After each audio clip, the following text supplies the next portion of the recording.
Alright, welcome everyone to another video, and in this one we'll take a look at this.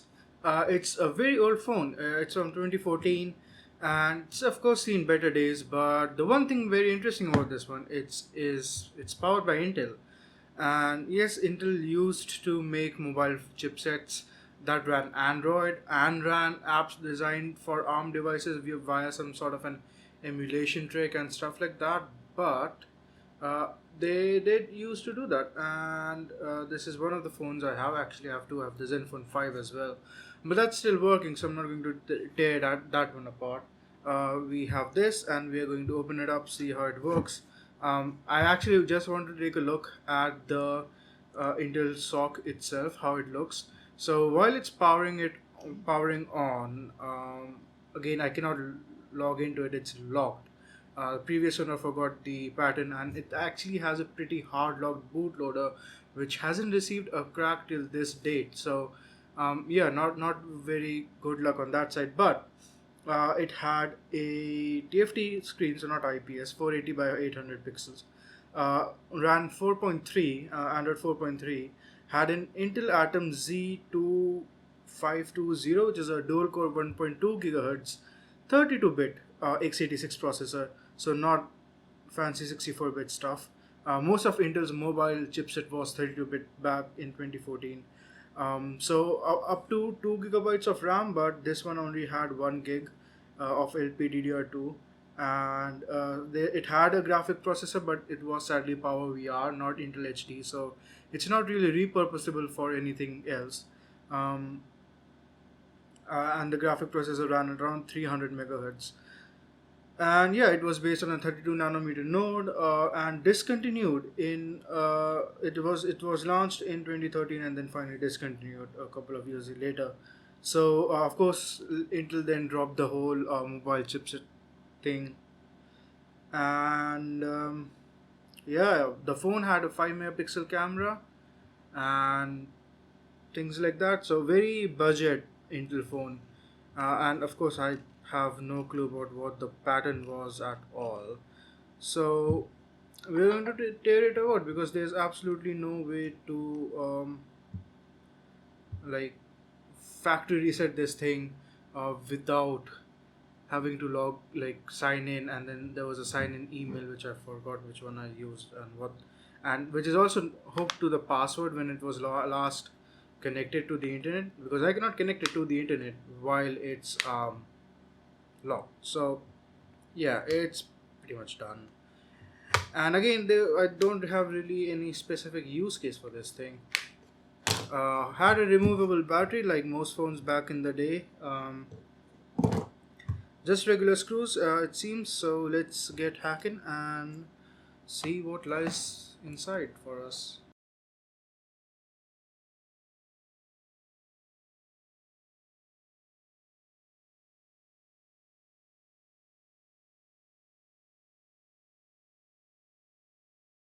It's all gooey. There we go. And it just lifts up. There seem to be no lock mechanism, so it is just easily, no, there is some lock mechanism. Let's see, some plastic tabs that I need to pry.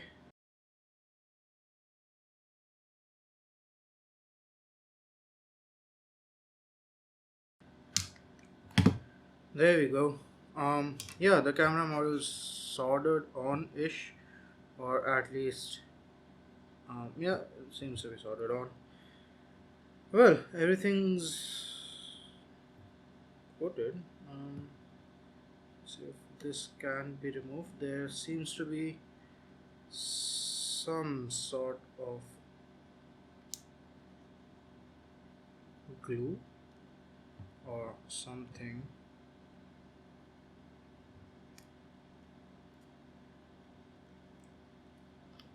Probably gluish substance. Um, I should first remove this.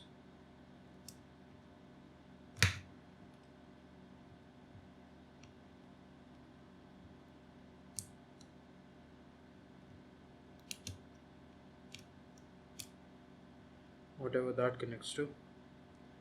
And in there, I don't think there's much. There is the cable for something here, and that's about it. So the entire logic board that this comes up, there's, I think, the speaker wire that I'm hopefully able to nudge out without breaking anything. And there we have it. This is the screen and front, no, not even front camera. It's just the screen and speaker assembly. Everything else is here on this logic board. This is just the screen assembly and touch and buttons. Not even the buttons. Buttons over here. So that just the touch speaker and I think the vibration motor should be here. Apart from that, everything's on this board. Everything's also canned. Things here that I can't just take out. So I think this is the CPU system. Can, and let's try to pry it open. Looks like it is prying open, so we all hope might not just be lost. So there doesn't look, the can itself is soldered. I think the just the base of the can is. I might be knocking off a few resistors here and there.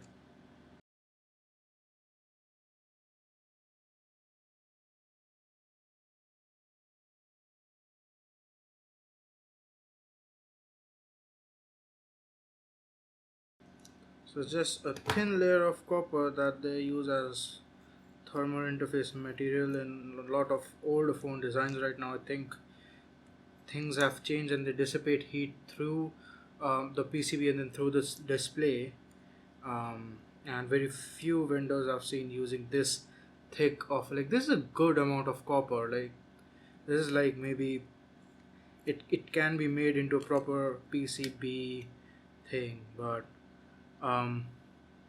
so that's probably the Wi-Fi and Bluetooth stuff. Camera interfaces maybe.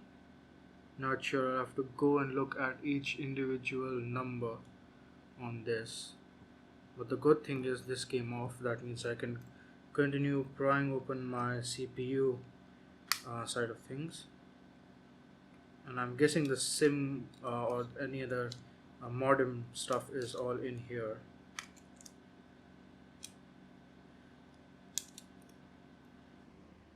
And soon we'll get to the Intel SoC and see how that looks. And oh, it's a POP. Wah, wah, wah. So you won't get to see the SoC sadly because it's a POP. This is the RAM module, the SoC is beneath this. This is the memory NAND module, and that's a standalone NAND flash card from Samsung. And then this is a PMIC probably from TI, judging with the amount of capacitors and inductors around there. So it's probably doing power management. And up top, it could be the one thing I called Wi-Fi and Bluetooth could be the audio chipset. And then of course we have two different ICs very close to the camera, but the problem still is that the entire SoC is in a POP package, and that is sad because again I cannot see the actual Intel SoC.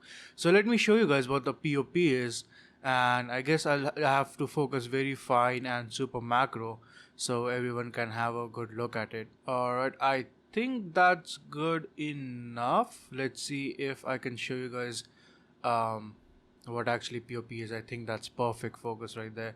And so you can see the ball grid array, the tiny dots.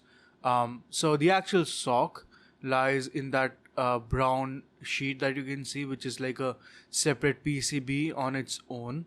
And so they basically have like a bare silicon in between, and then that is attached to the main board via BGA pins.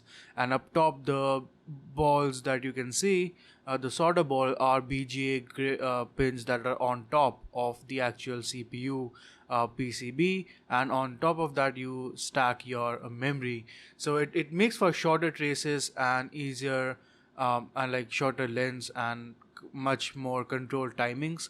but also then you cannot see the CPU, and it just has issues with heat dissipation if your sock is dissipating too much heat up the top, which most Intel socks do, especially in this configuration. So yeah, again, the small substrate of like a PCB material you see at the bottom actually has the CPU on top, and they have left probably like some indent in the memory module right around the center, so that the silicon substrate can snugly fit, and then you have your memory on the top. Of course, the ball grid array is also at some height and some clearance for the CPU silicon, and then of course everything just plops onto your main logic board.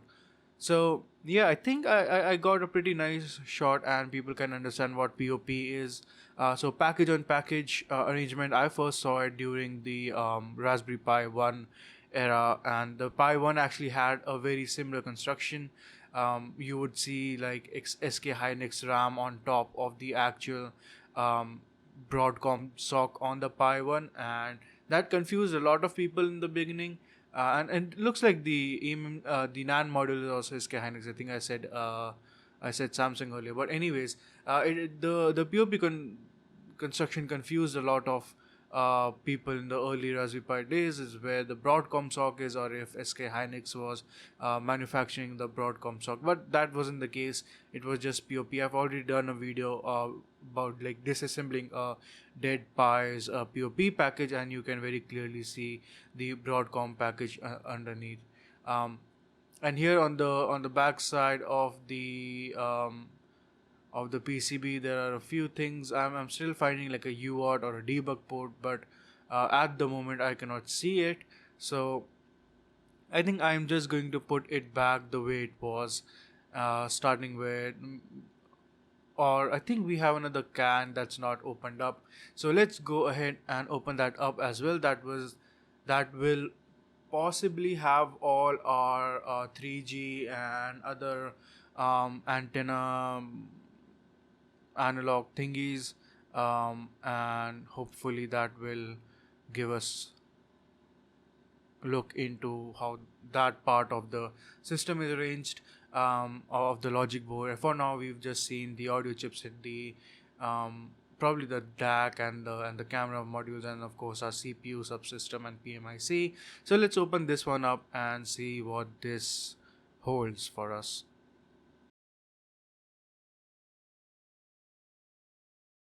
Alright, there it is, opened up, and here of course there are a couple of Intel chips. So Intel did have their own modem division back in the day before it was bought up by Apple. When the whole Qualcomm versus Apple thing happened, it was all a bunch of scrambled egg a while back. So yeah, you can see the Intel chipset there. That's probably doing your 3G stuff, and a couple more chips along the way, which if you take out the sponges, as far as I remember, they one of them was Intel, the other one um, was something else, illegible. So the marking on these things were not that good. Probably they just like removed it due to they were causing some heat issues. So yeah, there we go. I've removed the sponge or the thermal interface material that was applied on top, and it could just be like a SIM controller kind of a thing, because there are two of them very close proximity to the SIM and they're identical ish looking, but could be something else. But of course that Intel and the other chipset has to do with the actual analog side of things, and that's pretty much about it. I don't think there's anything interesting beneath that sticker, so I'll let it be, and I will close this up and power it on again. And till then, thank you so much for watching. I hope you enjoyed this content, and I will see you all in the next one. Bye.